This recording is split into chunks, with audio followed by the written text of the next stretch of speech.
The Philadelphia Eagles finally got you guys a linebacker, but I'm really sorry. I'm not super pumped about who they brought in. You are Locked On Eagles, your daily Philadelphia Eagles podcast. Part of the Locked On Podcast Network, your team every day.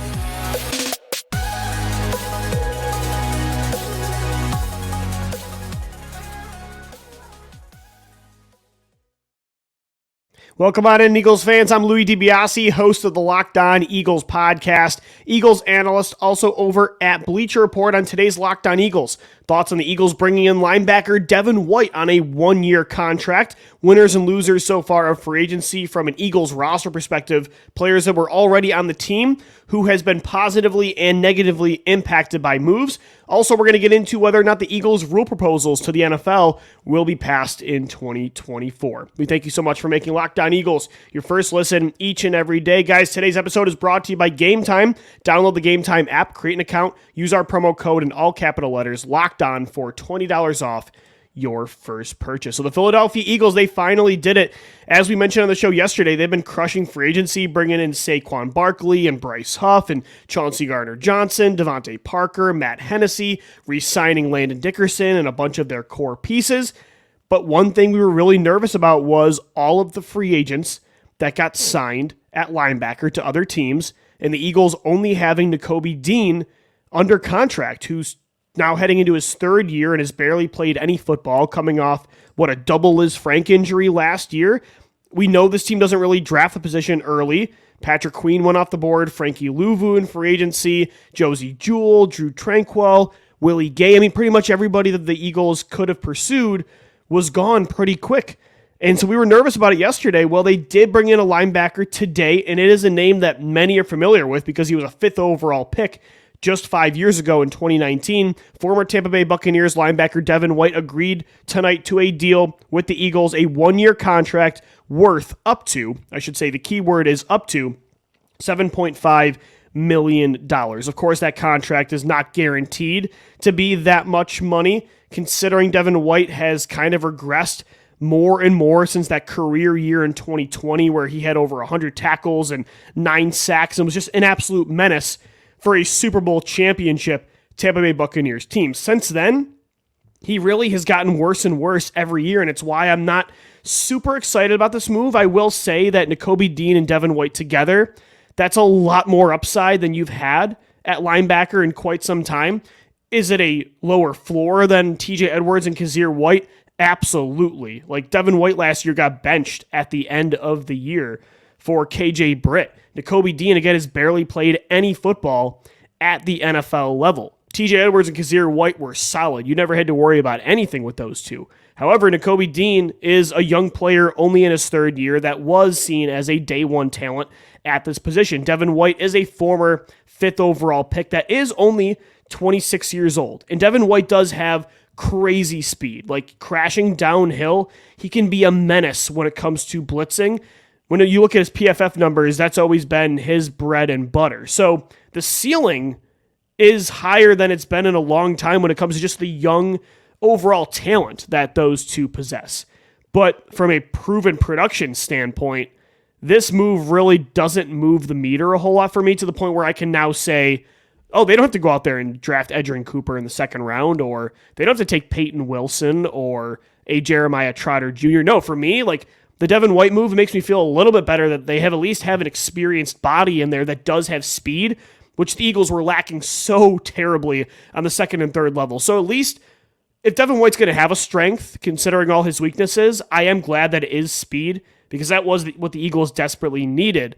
But that doesn't mean to me suddenly he's going to stop you from drafting a linebacker early on, or that he should, because you saw he's a 5th overall pick that had a career year in a Super Bowl season, that should suddenly make you think the Eagles just landed a star for only $7 million. I mean, unfortunately, the truth of the matter is that when you look at the numbers over the last 3 seasons, Devin White has been a significant liability in coverage despite his athletic abilities. He has not really been that great against the run, despite his explosiveness crashing downhill, and despite his higher tackling grade, he hasn't really been that great when it comes to run fits.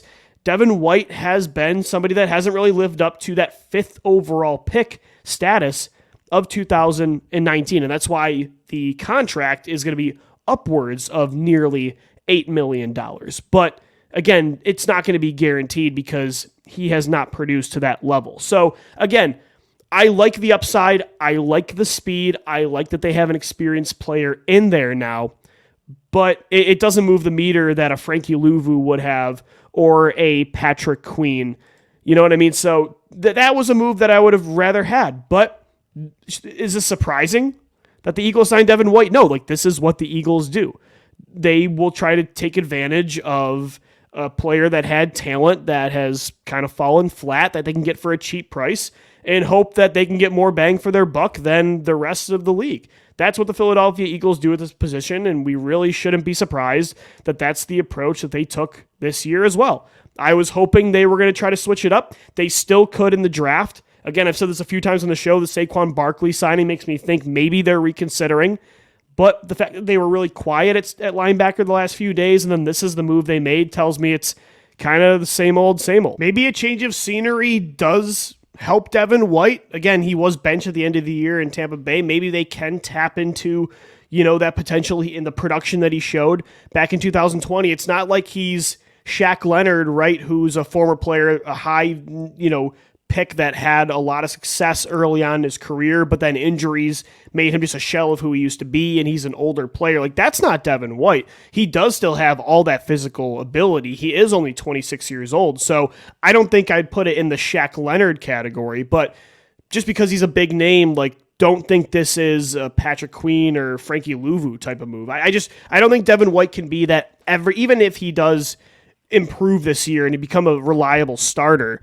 I don't think he's going to reach that fifth overall pick potential, that suddenly he becomes the Fred Warner, Matt Milano type of player for you that you've been just dying for. Again, if that's going to come, I still think it's through Nakobe Dean or a high draft pick. But again, I'm a little on the fence with this move. I'm not super excited about it, but there is upside, there is speed. It probably doesn't cost them a lot of money for guaranteed, so it can't hurt to take a flyer. But I hope this move doesn't make Howie Roseman sit on his hands and say, all right, we're good at linebacker now. Heck, maybe we'll even bring in Zach Cunningham and just go again trenches in the draft. So Devin White signs a 1-year contract worth, could be upwards of about $8 million with the Philadelphia Eagles. Coming up next, we're going to get into winners and losers from the Eagles through free agency, players that are already on the roster that were positively impacted by signings and also negatively impacted. We'll get into that coming up next right here on the Locked On Eagles podcast.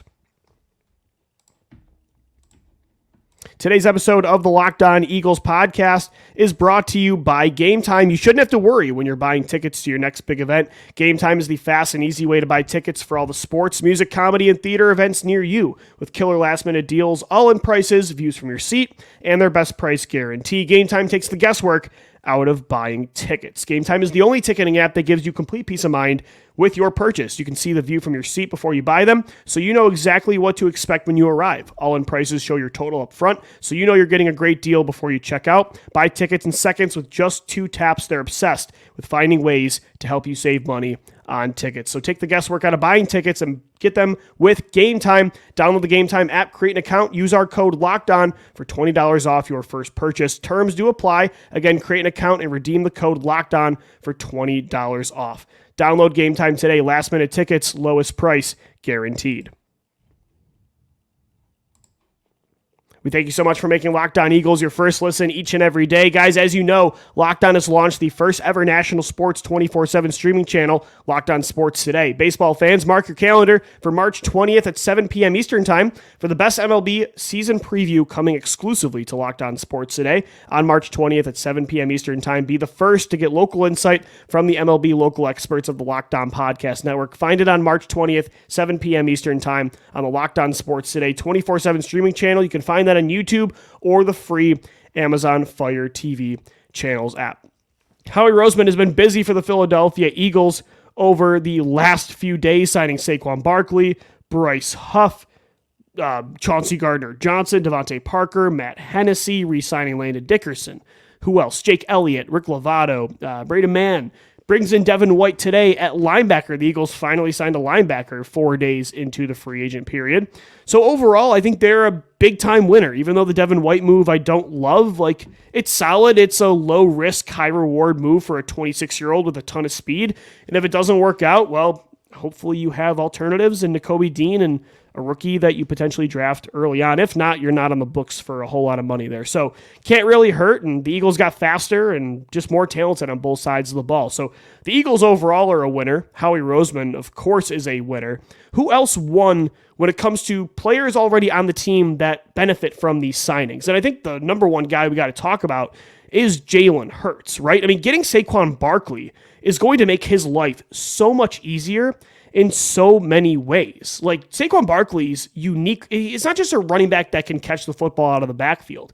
He has such a unique receiving ability where he truly, even when he lines up in the slot as a receiver, has receiver abilities where he can high point the football. He can make back shoulder grabs. He is a ferocious route runner that even I'm sure slot corners would struggle with, right? He is a Christian McCaffrey type of weapon.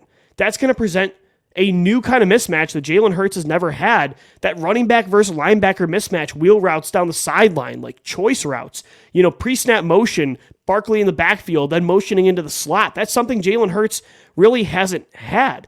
And Kellen Moore is going to be able to maximize that ability, unlike, I will say, DeAndre Swift had some of those abilities last year, but Brian Johnson did such a bad job of utilizing those skills. The run game also, and just in general, didn't have that takeover mode last year that it did in the past, and I think it will with Saquon Barkley, which Jalen Hurts is used to having that kind of run game. You look back at 2021 and 2022, when they needed to click that big red button and have the run game take over when the pass game wasn't going. They always had that option. I think with Saquon Barkley coming back, they will have that. That'll take some pressure off Jalen Hurts. And also, I think the play action game is going to be a new big part of the offense, maybe some more under center. Having Saquon Barkley is going to help in that way as well. Jalen Hurts really won the week. Carson Wentz has got to be sick, right? When you look at just in Eagles quarterbacks in general, because nobody has gotten the support from a personnel perspective that Jalen Hurts has over the last 3 years. I mean, his offenses have been absolutely loaded with talent. And now he's got the best group of skill position players in franchise history. I mean, Devontae Smith, A.J. Brown, Dallas Goedert, and Saquon Barkley. How do you defend that? And that's really why I don't think Jalen Hurts is going to regress again in 2024. Like, you look at 2023, it kind of was his 2019 for Carson Wentz, right? Where he did regress.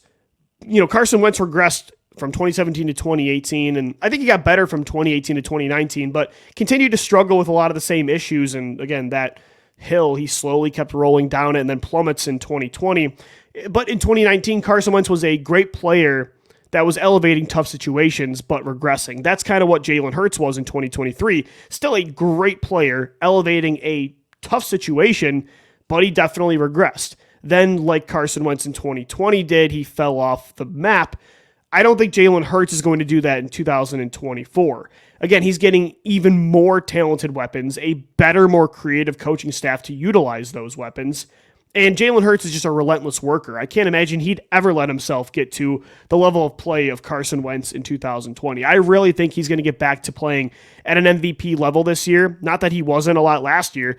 12 weeks into the year, he was a betting MVP favorite, but I do think you're going to see him get back to the consistency of 2022, especially inside the pocket with decisions, with turnovers. Jalen Hurts was a big winner this week. Another winner, when you look at the defensive side of the football, was linebacker Nakobe Dean. Howie Roseman finally added a linebacker tonight in Devin White, but Nakobe Dean wins the week because the Eagles did not go out there and pay Patrick Queen top market money for this position or a Frankie Louvu and make him the green dot, clear every down linebacker, even when they're running, 3 safety looks, 3 cornerbacks, like heavy nickel and dime packages.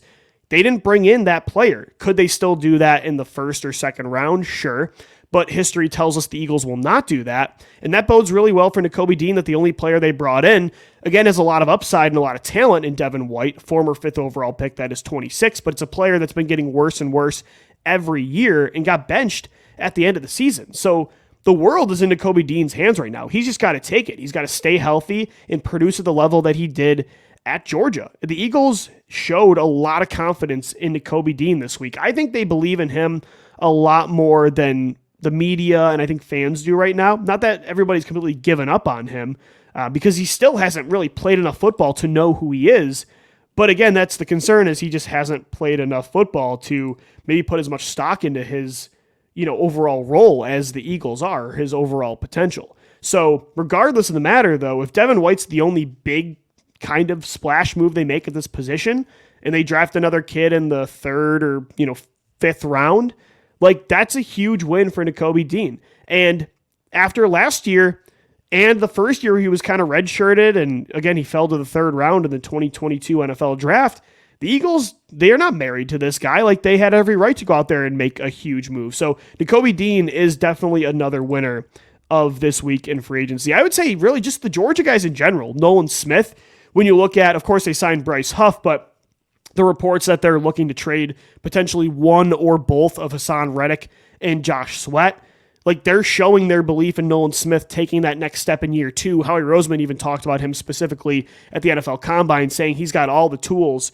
to go out and reach that potential. And he was one of the best players in that playoff game against Tampa Bay.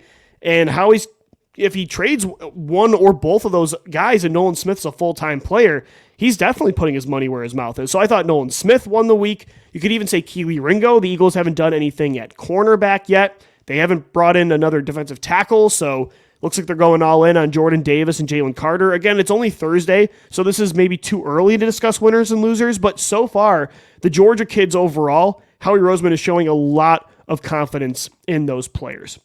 Some losers, I would say.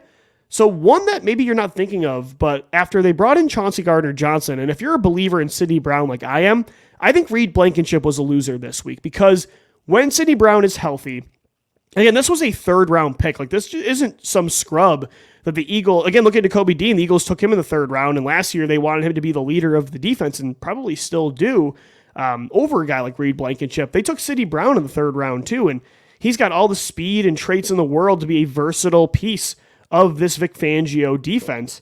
And Chauncey Gardner-Johnson, when he's healthy, if both of these guys, and it's a big if for both Brown and Gardner-Johnson, but if they can stay healthy, their talent, their versatility, their skill sets overall, if they reach that potential and play at a high level, like, they're going to be better and more featured than Reed Blankenship. Reed Blankenship, I think, is a very solid player who has done way more than I ever thought as an undrafted rookie 2 years ago.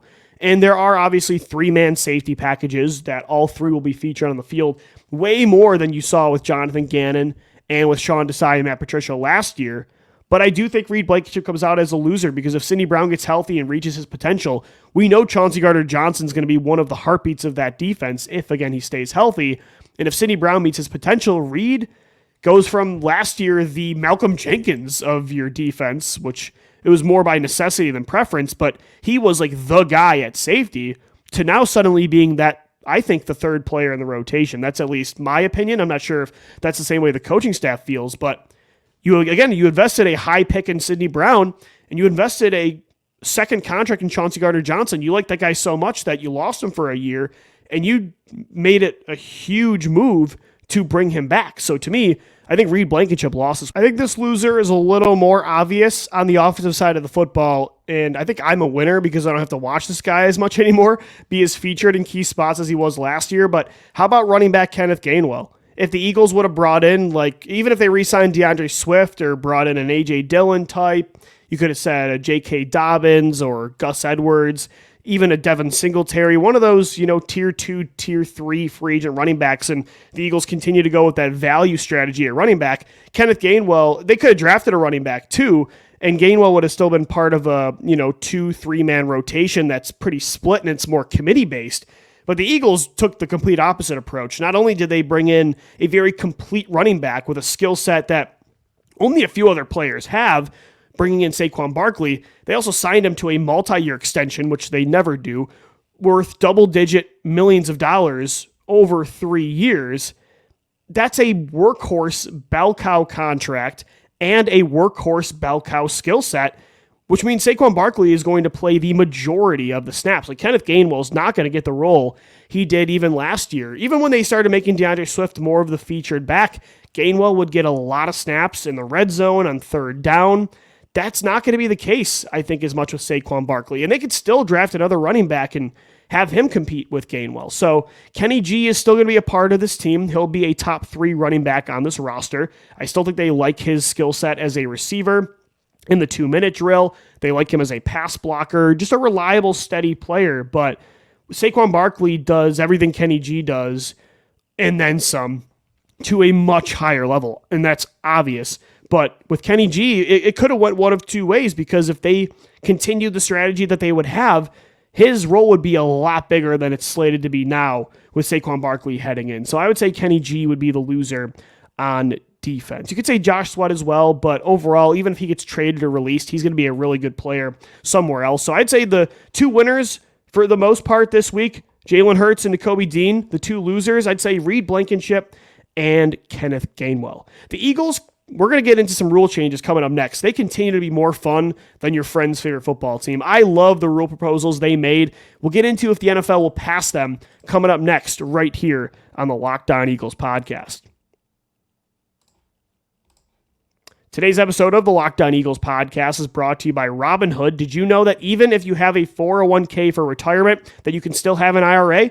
Robinhood has the only IRA that gives you a 3% boost on every dollar you contribute when you subscribe to Robinhood Gold. But get this, now through April 30th, Robinhood is even boosting every single dollar you transfer in from other retirement accounts with a 3% match. That's right, no cap on a 3% match. Robinhood Gold gets you the most for your retirement thanks to their IRA with a 3% match. Their offer is good through April 30th. Get started at Robinhood.com/boost. Again, that's Robinhood.com/boost. Subscription fees do apply. And now for some legal information. Claim as of Q1 2024, validated by Radius Global Market Research. Investing involves a risk, including loss. Limitations apply for IRAs and 401ks.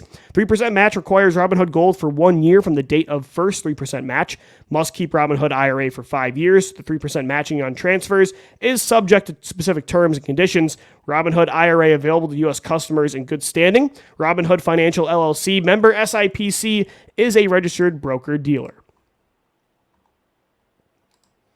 All right, so the Philadelphia Eagles proposed a few rule changes this year, as they typically do, and most of the time they don't go through. But I love how creative the Eagles are and how I just think these rule changes are really fun. So the 2 main ones I want to get into, and I think the NFL should pass both of these. The first one was the Eagles want the clock to be in decimal points, like the NBA, where it shows, half a second left instead of just 1 solid second, 3 seconds remaining. It uses every single digit. So with 0.10 seconds remaining, you can get one more playoff.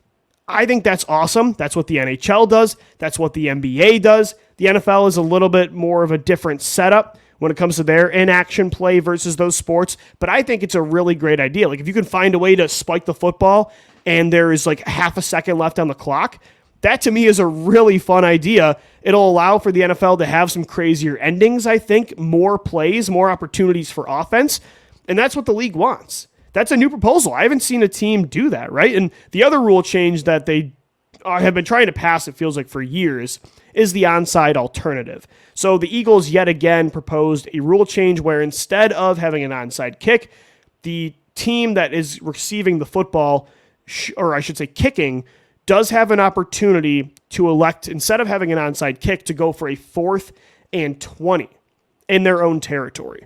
And so I think a few years ago, a different team proposed, maybe it was the Eagles or the Chiefs, somebody proposed, I believe it was a 4th and 15. For me, when you look at the modern day NFL, all the mobile quarterbacks, the skilled, strong arms of Patrick Mahomes and Josh Allen and Justin Herbert, Jalen Hurts' mobility, right? Lamar Jackson, all the skilled receivers that are in the league right now, and they continue to churn in through college. That 4th 15 feels too much like a complete radical change. Onside kicks, to me, they're just not, the conversion rate's 1%? It's almost an impossible play. Whereas I think a 4th and 15 is too far the other way. The conversion rate shouldn't be 35. And I think when you look at a 4th and 20, that might be a good middle ground where, yeah, 4th and 20 is still very doable for Jalen Hurts and A.J. Brown, right? It's definitely going to be a higher conversion rate than an onside kick. But it's not a 4th and 15. Like, I think those 5 yards do make a difference. I think you want the conversion rate to be, I don't know, 10 to 15%, maybe 20%. That sounds about right. Maybe to me, I would say 4th and 25, like a nice Hail Mary kind of option instead of an onside kick. Again, you don't want it to be that easy for a team to just automatically get the ball back, right? And maybe you can change the rule where you only can elect to do that one time in a game, because you can choose to do an onside kick whenever you want. You shouldn't have a team be able to just take a 4th and 20 whenever they want to try to get the ball back. I don't know. Maybe it should be like only inside 5 minutes of the ending of a game. I don't know. There should be some stipulations with the rule, but I do like that the Eagles are trying to create alternatives to what is right now an almost impossible play. And all these proposals, I think, present more excitement to the league. And that's smart by the Eagles because they know the NFL is a money-making business. They want entertainment. They want offense. And the clock rule, the onside rule that the Eagles are proposing, I think both of those are exciting alternatives, just like you look at the overtime rule that the NFL put in place, and suddenly that got put into practice in the Super Bowl, and boom, we had an amazing finish to a game that started off pretty boring. So we'll see. The Eagles have been trying to propose some of these things the last few years, but the one good thing is they always keep at it. You look at their helmet proposal that they were working at for years and years and years, and finally, 5 to 6 years in, they finally got the 2-helmet rule to pass, and that's what allowed all these retro jerseys and alternative looks with different helmets to come into play this year, including the Kelly Green jersey, because the Eagles back in 2016, 2017 proposed that rule change. So hopefully the Eagles keep at it and we can see some of these things change up. But it's fun that the Eagles are kind of always at the forefront of this, and they're a very progressive NFL team, because I have some friends that are fans of other teams that kind of think in the complete opposite direction, for sure. Let us know what you think. Hit us up on Twitter at LockedOnBirds and at DiBiase, LOE. We will be back tomorrow. Gino's been in a snowstorm in Colorado without power, so I've been running solo the last few days, but we will get his thoughts on everything the Eagles have been doing coming up tomorrow. Thanks, as always, for making Locked On Eagles your first listen each and every day. As always, thank you for downloading, thank you for watching and listening, and let's go Birds. Fly, Eagles, fly.